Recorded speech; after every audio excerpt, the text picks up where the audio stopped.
There is an object in your bedroom right now, silently draining your blessings. And the reason most Christians don't notice is because witches use it too, just for the opposite purpose. If you've been praying but nothing moves, this might be why. I didn't believe it either, until I watched my own life collapse, while that object rested just a few feet from where I slept. I thought I was protected. I thought prayer was enough. Yet every night, while my eyes were closed, something was weakening me. And every morning I woke up feeling a little less like myself. I didn't understand the source. I blamed people. I blamed myself.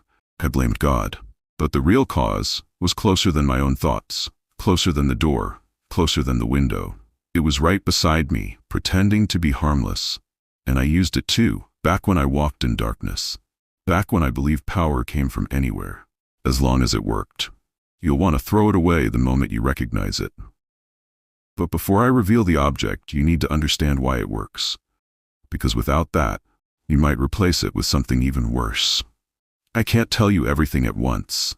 I need you to hear this the way I discovered it, piece by piece, the same way the truth cornered me, when I tried to run from it.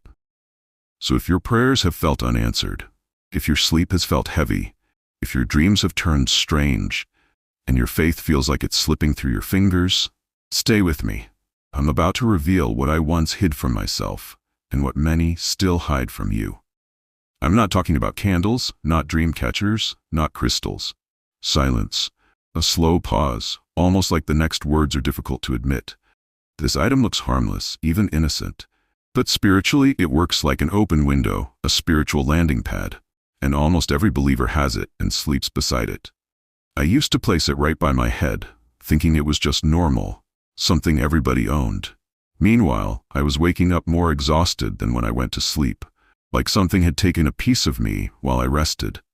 I didn't question it. I blamed stress. I blamed the season. I told myself, you just need rest. But deep within, I could feel something slipping away, like blessings were arriving to my life, but never staying. I remember one night clearly. I had prayed with everything I had, prayed until I felt empty. And when I finally laid down, it felt like the air shifted, as if something heard my prayer, but reached me first. That night, I saw faces in my sleep I hadn't seen in years, voices I once trusted when I was walking in darkness, voices I thought I left behind. I woke up suddenly, heart pounding, and for a moment it felt like someone else was in the room. Not a figure I could see, just a weight, as if something stood close enough to breathe. And the object was right there, just inches away from me, silent, unmoving, yet somehow it felt like it had opened a door while I slept, and closed it before morning. I ignored it. I pretended I didn't feel anything. I just walked past it that morning like it was nothing. But that day, every blessing I expected seemed delayed. Doors that were open started to shut. People who promised to help suddenly stepped back, and I felt the same heaviness follow me, like I had carried the night into the day. That was when a thought whispered to me, so quiet I almost missed it. Soft, shaken whisper. What if the problem isn't around you? What if it's with you? That thought stayed with me, and memories I tried to bury came back. Memories of a time when I used that same object, not for decoration but for access. I once used it to pull things toward me. Others used it to send things away. It wasn't the object that held power, but what moved through it, what it allowed to enter, what it allowed to cling. And now, every time I prayed, I could feel the past echo through it, because I had once used the very same opening I was begging heaven to seal. So yes, almost every believer has it, and almost every believer sleeps beside it. They wonder why their mornings feel heavy, why their dreams feel crowded, why their blessings feel delayed. Voice lowers, steady but filled with realization, because they haven't yet recognized the object that looks innocent, but opens more doors than any ritual ever could. I was once initiated into a circle that understood symbols, gateways, and anchors that could hold a presence long after a ritual ended. Back then, I learned how simple objects could serve as invitations, how something ordinary could become a resting place for forces that refused to leave empty-handed. When I walked away from that world, when Christ pulled me out, I tried to forget everything I had learned. But the knowledge didn't disappear. It followed me, quietly, like someone clearing their throat in the back of a room you hoped was empty. And when I started visiting Christian homes, when people asked me to pray over their rooms, their marriages, their children, I began to recognize the same objects in their bedrooms that once stood in the rooms where I practiced what I now regret. They couldn't see what I saw, how those objects sat there silently, holding on to what prayer was trying to break, how their blessings felt delayed, not because God hadn't answered, but because something else was still holding the door halfway shut. I learned long ago that power doesn't always announce itself.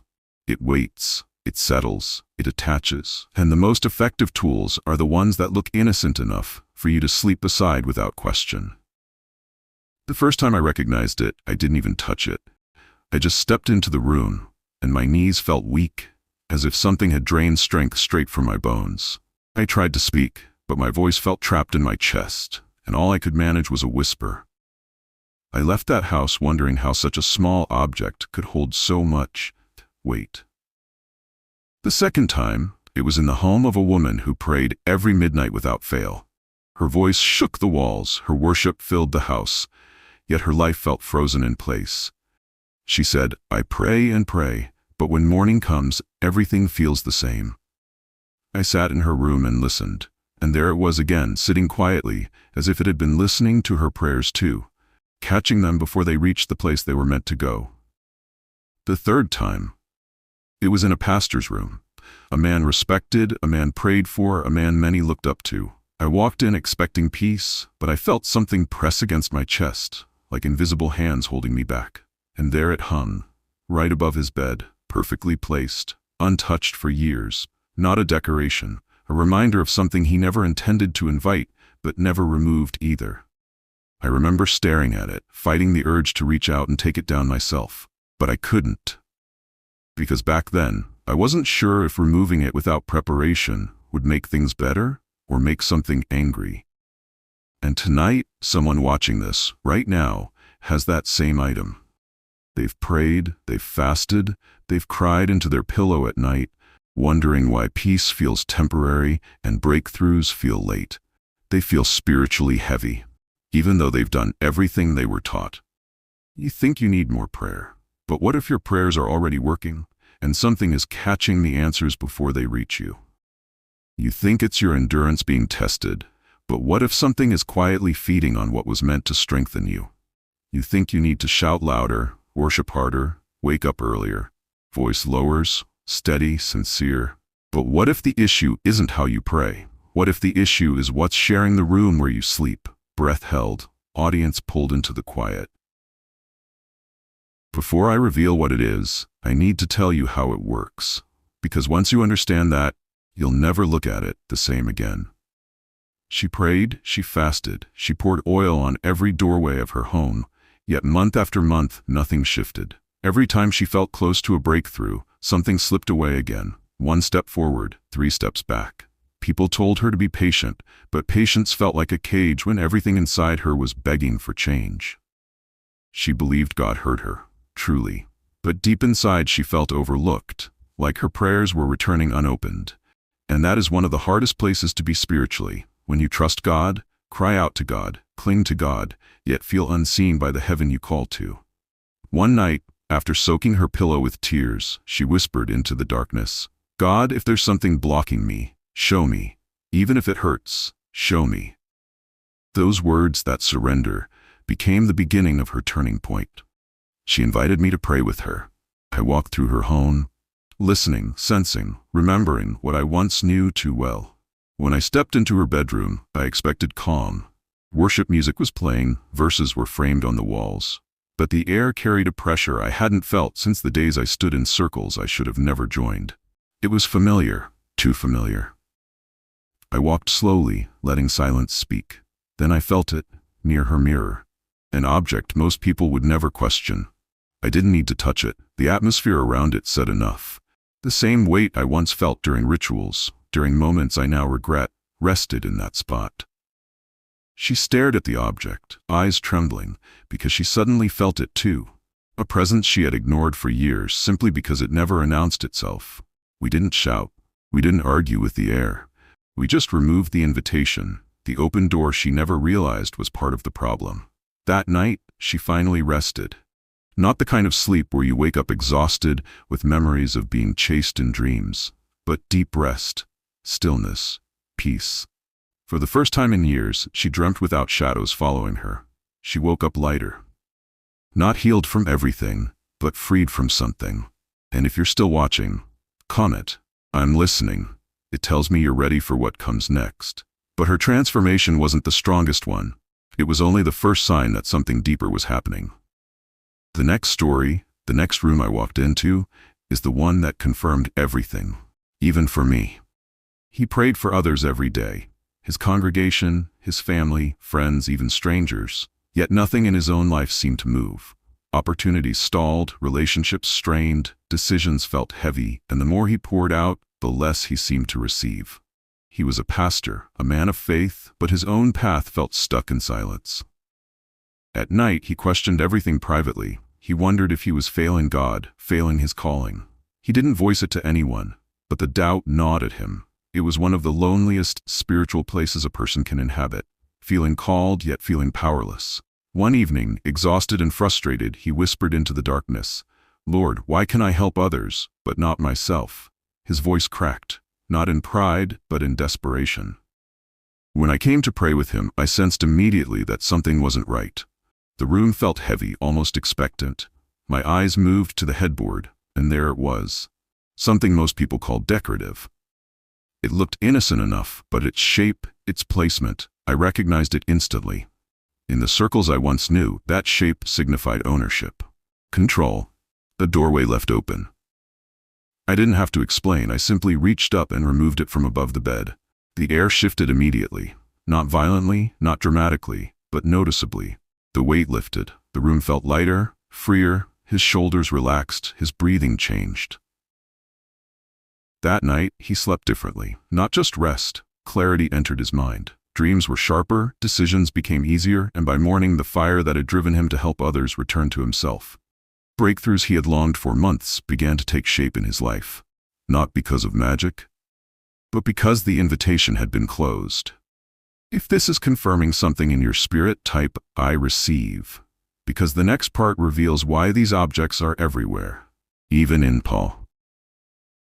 Now here's where it gets unsettling. This item doesn't drain because it's strong, it drains because of what it represents. Its meaning is what opens the door, not its material, not its shape, not its price. Meaning is a language, and the spirit realm listens to language more than sound. Some symbols are invitations, others are anchors, others are records of agreements people don't even remember making.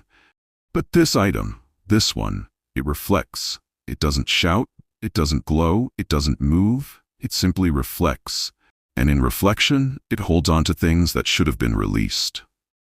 That's why people feel watched in their own bedrooms. That's why some dreams don't feel like dreams. They feel like memories that never belonged to you. That's why some prayers feel caught in mid-air instead of rising. You'll understand in a moment, because I'm about to show you the item itself. The item is a mirror, positioned directly facing the bed. And this is where people get uncomfortable, because most see a mirror as harmless, something to check your clothes, adjust your hair, decorate a wall. But in spiritual systems, including the ones I was once involved in, mirrors are never just decoration. They are seen as portals, memory holders, gatekeepers of reflection, not reflection of the face, reflection of presence, a surface that doesn't only show what is, but what stays. In places where spiritual work is done, mirrors are handled carefully, covered, positioned away from sleeping spaces, or removed entirely before certain rituals, because they are believed to hold the last image, the last emotion, the last presence they reflected. And during sleep, when your guard is lowest, when your spirit is resting, that reflection becomes more than a surface. It becomes access.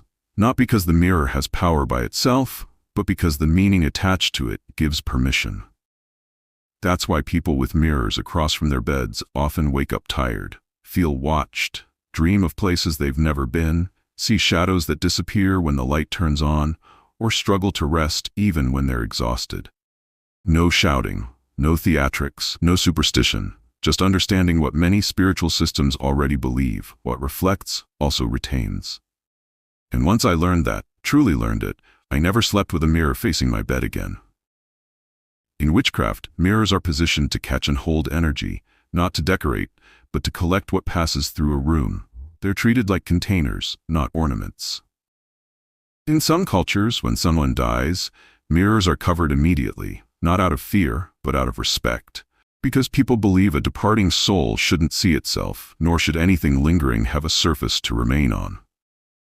And in many deliverance testimonies, when people describe shadows appearing or figures moving at the edge of their vision, the stories often begin or end near a mirror. Not because the mirror created the presence, but because it reflected what was already there. Not every mirror is a problem. You don't need to smash anything or panic. But the placement matters more than most people realize, especially when the mirror faces the bed, the place where your body rests and your spirit is most open. Here's the principle I learned, slowly, painfully, and from both sides of the battle. Anything that reflects the body while the soul is vulnerable becomes a point of spiritual contact, not a guarantee, but an opening. That's why so many spiritual practices warn against sleeping with a mirror facing you. Not because glass is dangerous, but because reflection is never neutral. And once you understand that reflection can mirror more than your face, you start to notice how your sleep, your dreams, your heaviness might not be random. If you want a part 2 on mirror symbols, comment part 2, because what mirrors reflect isn't always just light. Don't smash your mirror, simply reposition it. Move it so it's not facing your bed. Don't sleep with your body directly reflected in it. Even a small shift can make a difference. If you feel led, cover it during times of focused prayer or fasting. Let it rest while your spirit rests. Pray over your room before sleep. Psalm 91 is a strong declaration of protection. Speak it over your space, your bed, and your nights. Small steps, done consistently, create a shield that lets your rest and your blessings flow freely. The blessing God releases can be scattered if the room contains anchors.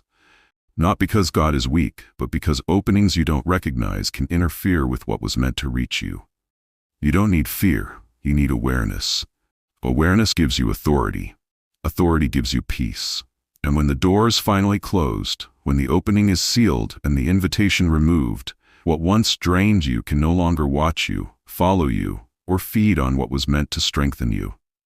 What was slipping away can begin to gather again. What was delayed can begin to move. And the rest you lost can return to you, without weight, without watching eyes, without shadows chasing your sleep. Awareness is not fear. Awareness is freedom. Because mirrors aren't the only objects witches use, there are 3 more everyday items Christians keep, without realizing what they attract. If you want me to expose the next one, let me know. Share this with someone who wakes up tired. Comment expose the next item if you're ready. And don't forget to subscribe, because the next revelation might be the one that finally frees you.